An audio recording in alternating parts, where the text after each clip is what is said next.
Jordan McRae is playing well, scoring the basketball. I think the thing with Jordan is he's shooting a mid-range shot. His three-point shot coming off the ball screen is really improved. When teams go under, he's knocking that three-point shot down. But he's also able to hit big guys, dive into the rim, and the shooters behind on the backside. So seeing those things has really been impressive with Jordan's growth as a scoring guard, really facilitating the offense. Martin, I think, has 26 rebounds in the last 3 games as a guard. But he goes and get them. He defends. He goes and get big rebounds. I just watched on film where he helped off on the guy on the perimeter, and when he got a big rebound around the rim. So, just a great addition from a defensive standpoint to have a guard get rebounds like that.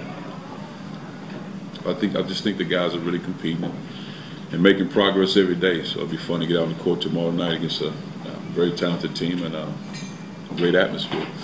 Kevin Stalling said that of Jordan McRae that he's got the best mid-range game that he's seen in this league in years, and it's almost become a lost art.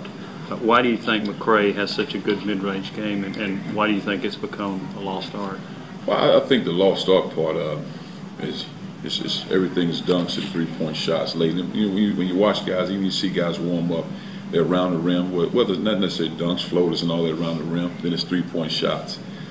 We spend a lot of time, 1 or 2 dribble pull-ups in the lane. That's why Jordan's pull-up is pretty good. Josh Richardson's pull-up is pretty good, because that's the part that is missing. Not necessarily selling for three-point shots. And I think both of those guys, and solid three-point shooters, and Jordan's a little bit better than Josh, but they both have the length and the size to get that 1 or 2 dribble pull-up in the lane, get over those defenders, and make those shots. But I think more than anything, Jordan is playing with a level of confidence right now, and he feels like he can score the basketball. If not score, somebody help. He's able to find his guards, he's able to find his bigs, and he's also getting to the free throw line. Because so few guys do it, does it make it that much harder to defend? Because a lot of teams don't see kind of what he does and what Josh does to a certain extent. Well, I think what happens, most cases, you look at numbers, percentages, everything plus minus charts. So now when you look at percentages, that's probably a high percent, a tough shot. When you talk about percentage, a mid-range shot as opposed to a layup and possibly a three-point shot. Because that's, you got a defender, you're closer to the rim, you got guys collapsing, you got big bodies around you. But I think with his length, he's doing a good job setting the guy up in 1 or 2 dribble pull-up.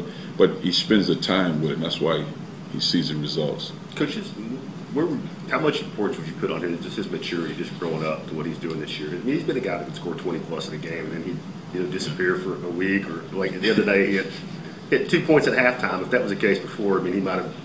I don't know if he would bounce back with 15 in the second half. I mean, how much has he just grown up since you did?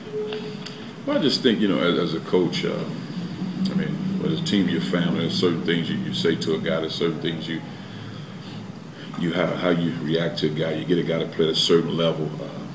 And I approach Jordan a little different than I approach another guy. And there's a certain type of coach he needs and he responds to. As I said, you might see us on the bench like we arguing at each other in certain cases. But he needs a level of emotional energy, just go, making him understand, okay, here we got to go.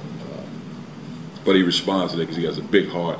He wants to be successful. And I enjoy coaching him, but it's every day, just come on, here we go. And just keeping him in tune, because I thought he did a great job in the last game. I think he had 2 points in the first half.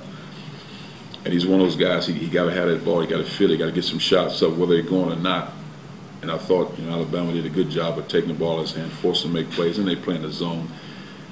But he kept his composure, he made big plays in the second half. So I just think that's a credit to his growth as a young man.